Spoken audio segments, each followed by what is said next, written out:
parehas, magandang umaga po. Cecil Castro po na bumabati po sa inyo na isang magandang araw. Nandito po tayo ngayon sa Barangay Maligaya, sa Muñoz, kung saan po kinakapanayan po natin ang mabait at masipag na punong barangay sa katauhan po ni Kapitan Apolonio Magdangal. Sir, magandang umaga po sa inyo. Magandang umaga. Una po sa lahat, kakamustahin po natin yung ating first 100 days. Ano po yung ating naging mga accomplishment at programa? Ang unang-una po naging programa po ng Barangay Maligaya. Ito pong barangay hall namin ay naayos na namin. Lahat po ito bagong pinta po. At yung bowl na dalawa, CR, napaayos na rin po natin.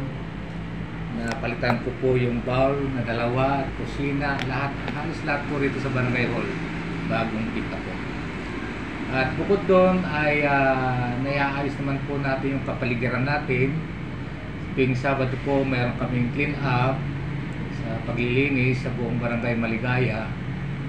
At nakapaglagay din po kami ng street light, dagdag street light sa ibang purok ng Maligaya. At pangalawa, graveling na po kami sa ibang purok na pangit ang daan. Nalagyan na po natin ng mga graba. At kanina, ngayon pong araw na ito ay nagkaroon kami ng clearing sa aming karsada para malinis ang aming barangay road. At dito po sa highway rin, sa Maharlika Highway, naglinis din po kami. At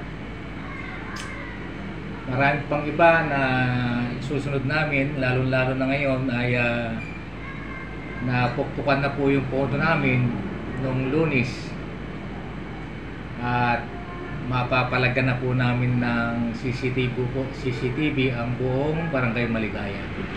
Okay, so sir, Kap, as I heard earlier, tayo po ay naghahanda para po sa nalalapit na fiesta. So, do you have any additional programs and programs dito po sa ating nalalapit na fiesta, which is on May 8? Itong usapin po sa fiesta ay meron po kaming mga cultural activity na gaganapin, Miss Gay, variety show, barangay night, saka karera po ng kalabaw. Yun po ang aming naka-program na gaganapin po sa May, simula po May 4 hanggang 8. Okay. Meron po kami mga programa. So, Kap, ito po ay magtatagal ng 4 na araw.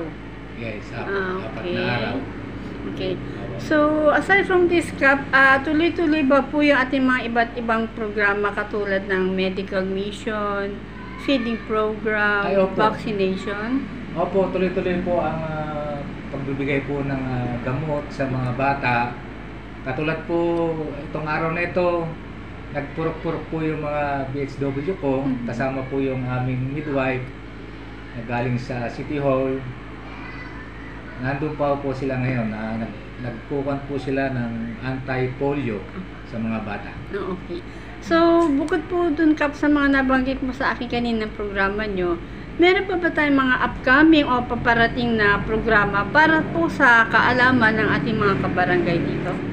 Yun nga po ay inaatasan po ang aking secretary sa treasurer na buuin na po yung programa para sa nalalapit naming fiesta, para malaman na po ng aming kabarangay kung ano-ano yung aming gagawin. Okay. So, sa ganang amin, Kap, huling mensahe na lang po para sa ating mga constituent dito. Sa aking mga kabarangay, ako po ay nagpapasalamat sa inyong taos-pusong pagsuporta sa akin. At gayon din, ang inyong lingkod ay aasahan nyo, maumasa kayo na ako po ay tapat na maglilingkod tungo sa katahimikan at kaunlaran ng ating barangay.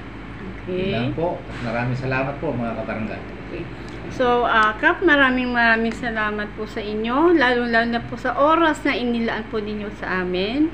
At mga kaparehas po, Cecil Castro po muli na bumabati po sa inyo ng isang maganda at mainit na araw. Salamat po.